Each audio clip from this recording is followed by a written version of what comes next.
Bruce Lee est aujourd'hui considéré comme une véritable légende vivante, son nom évoquant instantanément puissance et charisme magnétique.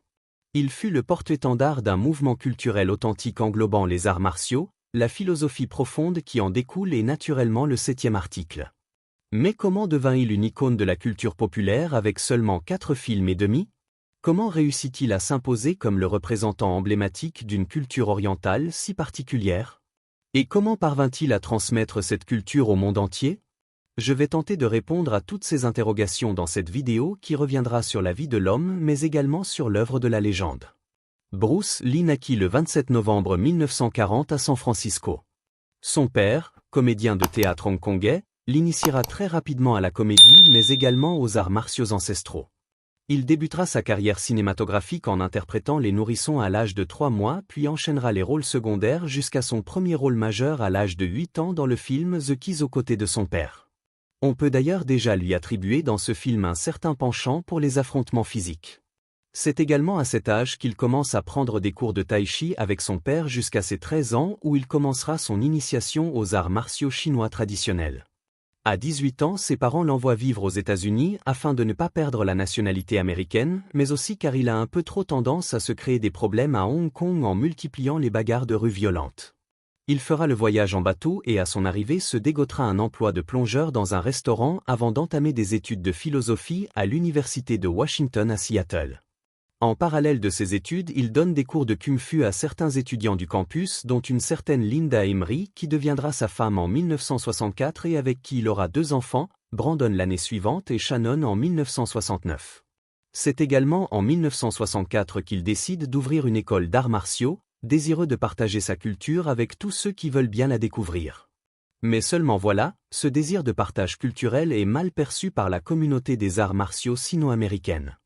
En effet, pour eux l'art du kung-fu doit strictement être réservé au peuple chinois exclusivement.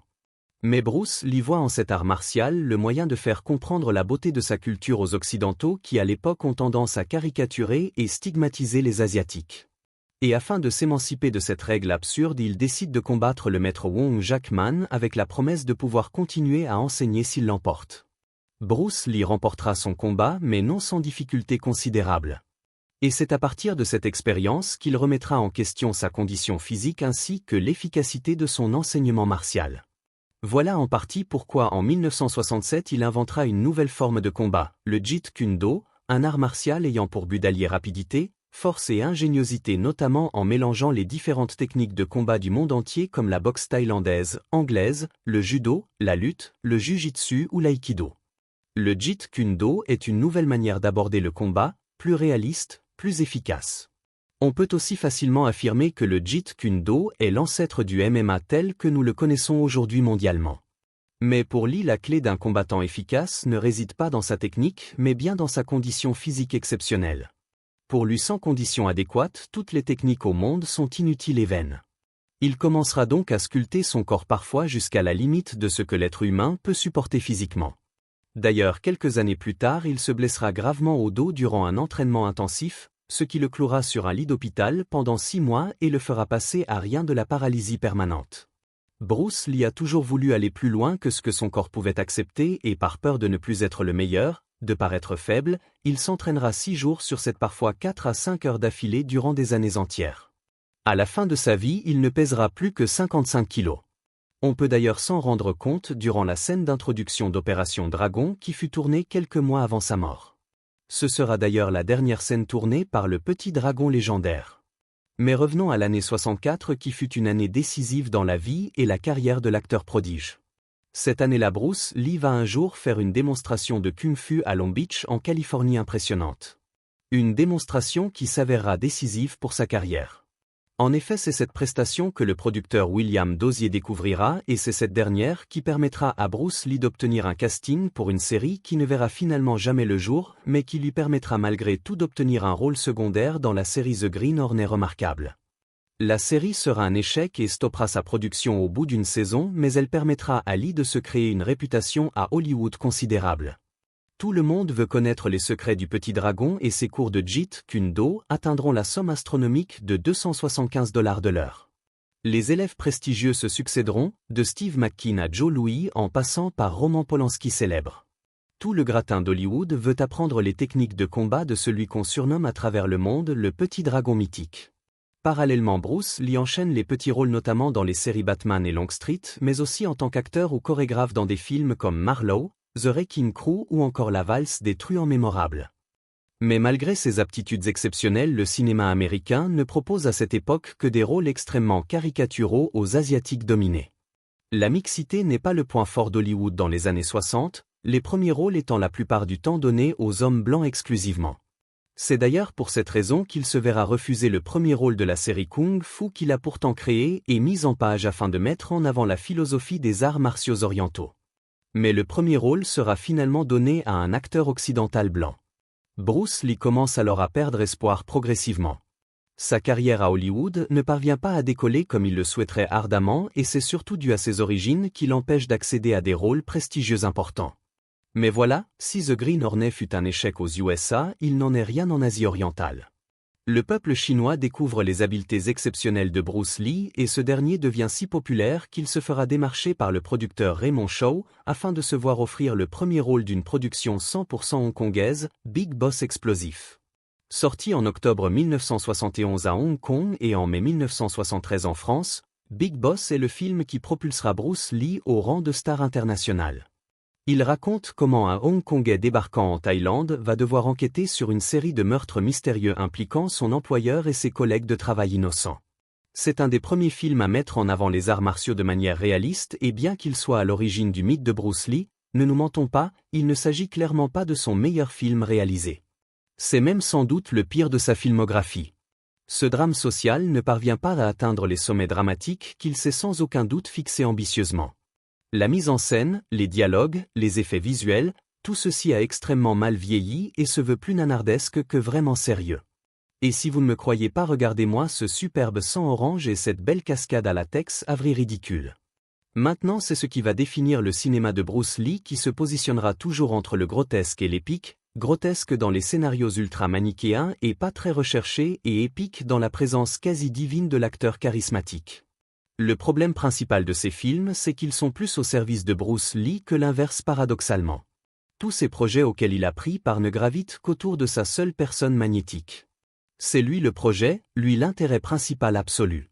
Sa filmographie n'est qu'un prétexte pour mettre en avant ses aptitudes physiques exceptionnelles et son charisme à toute épreuve légendaire. De là à dire qu'il s'agit du premier action-héros de l'histoire du cinéma mondial, il n'y a qu'un pas évident. C'est donc la présence de Bruce Lee qui sauve Big Boss miraculeusement. Il jouit d'un charisme tellement imposant qu'on ne voit que lui exclusivement. Et quand au bout d'une heure il décide enfin de passer à l'action violente, là tout devient évident et fascinant. Ce qu'il fait est unique et révolutionnaire. Sa manière de se mouvoir, ses coups, ses cris, vous avez sans aucun doute déjà vu ou entendu ça dans d'autres films, mais c'est ici que tout a commencé véritablement. Le film se veut relativement violent pour l'époque choquante, à tel point qu'il fut interdit aux moins de 18 ans durant sa sortie dans les salles françaises controversées. En effet, dans le film, Bruce Lee se bat pour tuer et il tue violemment sans retenue. Mais cet excès de violence n'empêchera pas Big Boss d'être un succès commercial en Chine considérable, ce qui permettra à Bruce de pouvoir enchaîner avec un second film, La Fureur de vaincre mémorable. La Fureur de vaincre sorti en 1972 se veut déjà bien plus travaillé et ambitieux que Big Boss précédemment. Quelques séquelles se font encore ressentir dans le scénario, mais celui-ci est déjà bien plus impactant et puissant. Il raconte l'une des versions de la mort du légendaire maître Huo Yuanjia qui fut l'un des pionniers dans l'émergence du kung-fu traditionnel. Il meurt en 1910 et les circonstances de cette mort restent encore controversées aujourd'hui. Comme un certain Bruce Lee d'ailleurs qui joue ici le disciple préféré de ce maître des arts martiaux et qui tente d'élucider les raisons de sa mort dont la cause va petit à petit le faire entrer dans une vendetta sanglante qui le mènera jusqu'à une rage ultime destructrice. À travers son découpage, le réalisateur Lo Wei fait honneur au chorégraphe exceptionnel Bruce Lee qui atteint ici un niveau encore aujourd'hui inégalé mondialement. Il manie son corps comme une arme de destruction massive redoutable. Sa rapidité d'exécution est inhumaine à tel point qu'il peut enchaîner 8 coups de pied en moins de 6 secondes foudroyantes, du jamais vu auparavant. D'ailleurs, ce combat à plusieurs dans le dojo japonais va énormément influencer le cinéma d'action des années 80, 90 et aussi 2000, notamment dans Kill Bill de Quentin Tarantino qui va jusqu'à reprendre toute une partie de la chorégraphie et la fameuse tenue de Bruce Lee dans le jeu de la mort iconique. C'est également là qu'on peut voir pour la première fois Bruce Lee se servir d'un nunchaku légendaire, une arme qu'il a réussi à rendre universelle à travers le monde et qu'il manie avec une aisance déconcertante et hypnotique. Soyons honnêtes, on a tous déjà essayé de l'imiter et on a tous fini avec un bleu sur le front douloureux. Les deux combats finaux sont eux aussi totalement novateurs, mais j'ai ma petite préférence pour le combat contre Robert Baker, un disciple de Bruce Lee dans la vie réelle, un combat où on peut d'ailleurs s'apercevoir à travers la technique de Baker identique à celle de Lee, la vitesse et les ans en moins bien entendu évidemment. Un combat mis en scène de façon plus qu'honorable et respectueuse.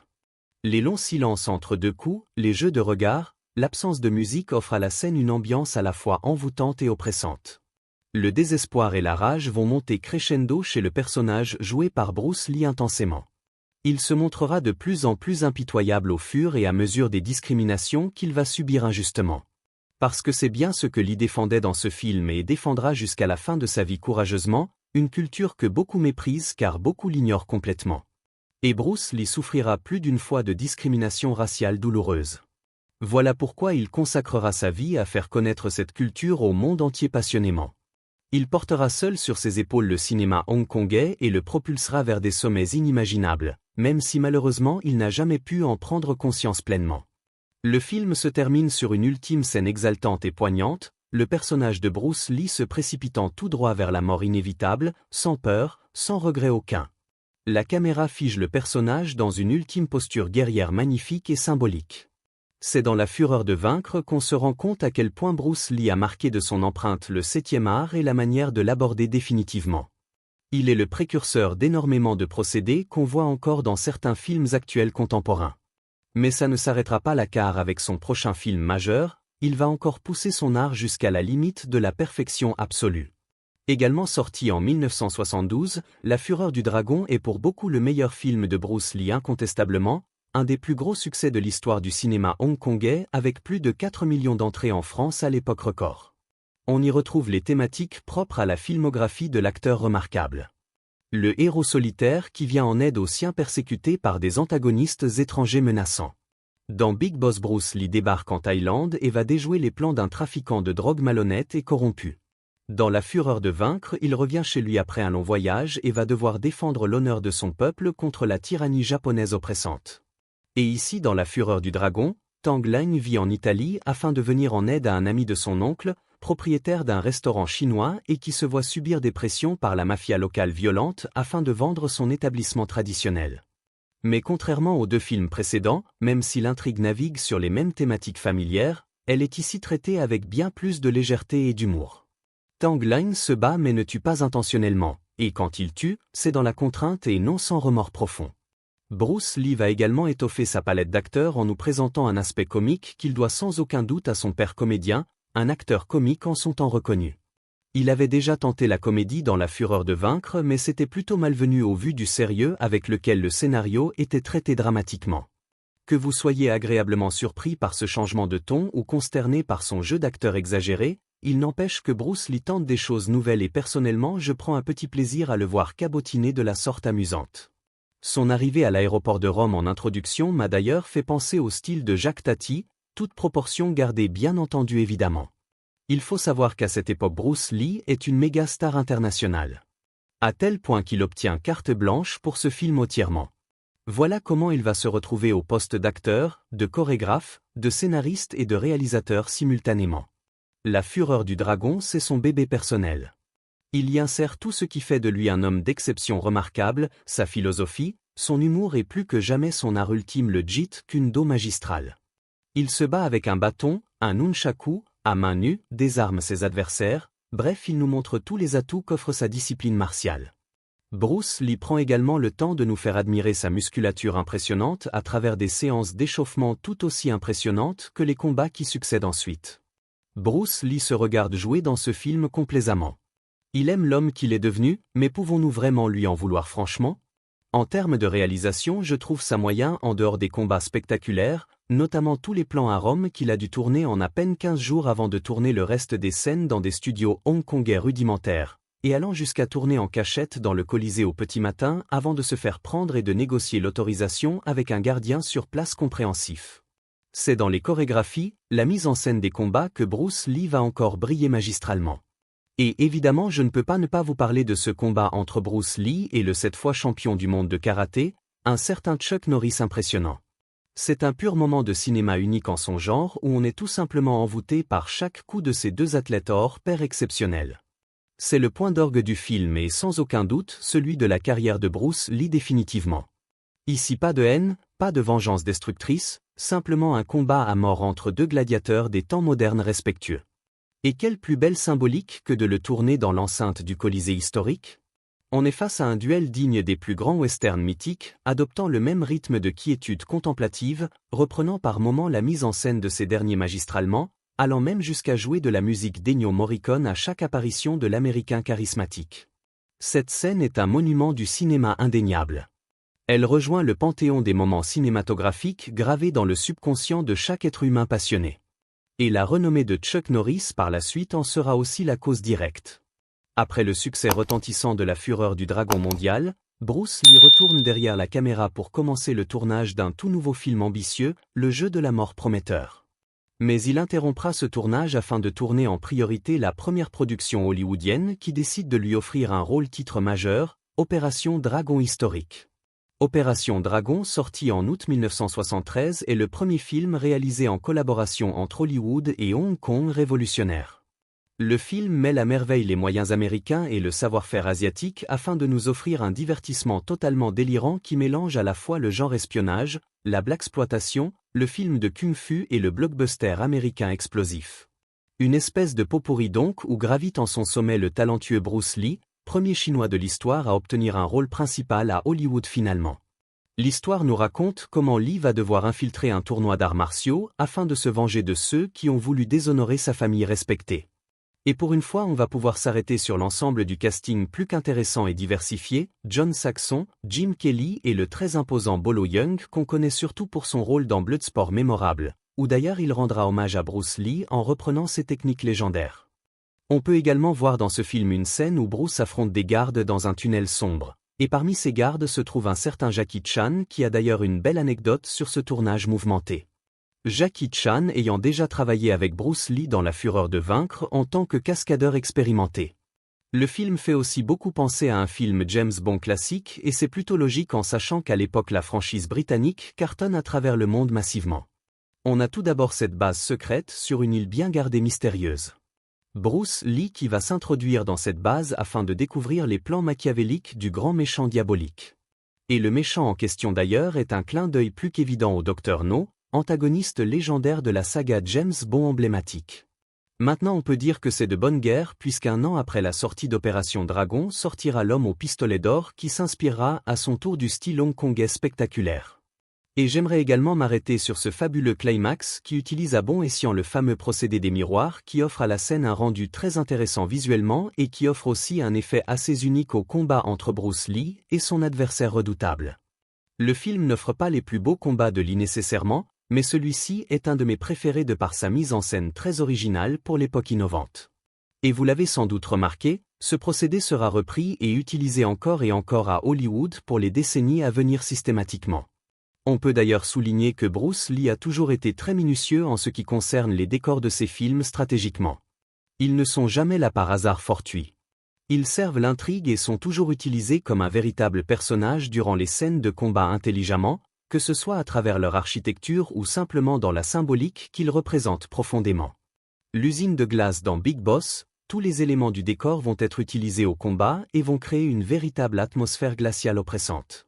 Le jardin japonais dans La Fureur de vaincre qui sous-entend que Lee avec sa technique peut s'imposer chez n'importe quel adversaire étranger hostile. Le Colisée de Rome qui renvoie bien entendu au combat à mort entre gladiateurs antiques où il affrontera son plus redoutable adversaire Chuck Norris. La salle miroir d'Opération Dragon qui permet de jouer sur une illusion constante et de ce fait faire gagner à la scène une certaine tension psychologique. Et même la pagode dans Le Jeu de la mort qu'il devra gravir étage par étage afin d'y dénicher un trésor mystérieux. Mais ça nous y reviendrons un peu plus tard ultérieurement. Opération Dragon sera un succès mondial dès sa sortie triomphale et il propulsera Bruce Lee au rang de star mondiale incontestable.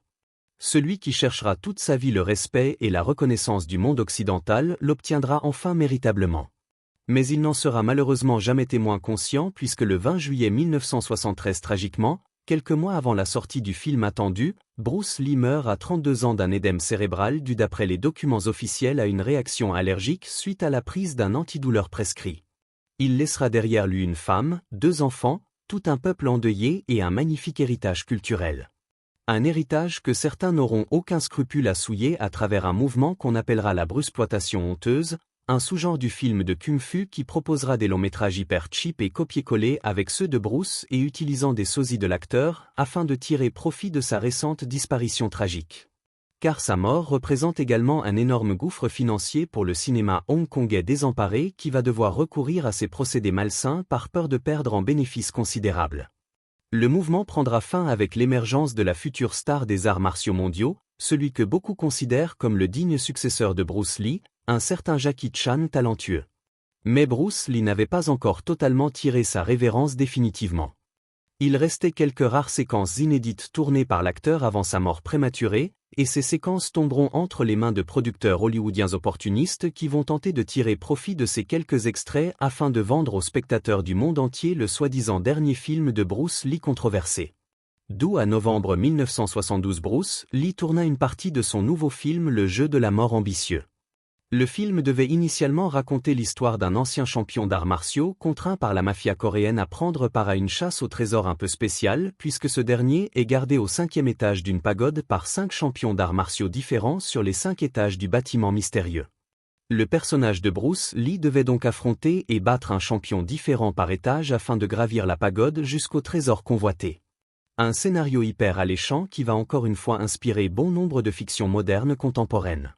Pour vous citer la plus récente, je dirais le climax de John Wick 3 qui reprend le même principe exactement. Mais cette trame narrative astucieuse qui consiste à battre des adversaires de plus en plus redoutables afin de pouvoir avancer vers son but final inspirera surtout le monde du jeu vidéo qui s'en servira un nombre incalculable de fois massivement. Malheureusement la mort prématurée de Bruce Lee empêchera ce projet de voir le jour complètement. Il faudra attendre des années pour que les fans du monde entier puissent voir une dernière fois leur héros en action légendaire. Et pour ce faire Hollywood fera appel au réalisateur d'Opération Dragon, Robert Clouse, afin de raccorder les rushs de Bruce Lee à une histoire crédible cohérente. Malheureusement il n'en sera rien du tout puisque Clouse également au scénario nous pondra une histoire hyper maladroite sur un acteur de films hongkongais qui va subir des pressions de la mafia et qui va se faire passer pour mort après une tentative d'assassinat ratée afin de pouvoir se venger contre l'organisation criminelle qui le fait chanter depuis bien trop longtemps impitoyablement. Alors oui, le scénario en lui-même tient la route globalement, mais le problème ici c'est le procédé douteux. Les 3/4 du film utilisent des sosies pas du tout convaincants de Bruce Lee frauduleusement, et la production en a sans doute conscience puisqu'elle cherchera par tous les moyens possibles à dissimuler leur visage en les filmant de dos, en les affublant d'énormes lunettes de soleil, de casques et même d'une fausse barbe ridicule. Le montage insérera également de la pire des manières des plans fixes de Lee dans ses anciens films maladroitement, et le réalisateur ira jusqu'à coller une photo en gros plan du visage du regretté comédien sur sa doublure pathétiquement. Évidemment tout ceci est ridicule et irrespectueux, mais le summum de l'indécence sera de se servir des véritables images des funérailles de Bruce Lee honteusement. Bref, au-delà du fait que les doublures ne sont pas convaincantes pour un saut à tel point qu'on planque leur visage dès que possible systématiquement, le film n'est qu'une opportunité de plus pour des vautours de se faire de l'argent sur le dos d'une personne décédée et d'un artiste très minutieux qui n'aurait sans doute pas accepté que son image et son nom soient associés à cette immondice commerciale.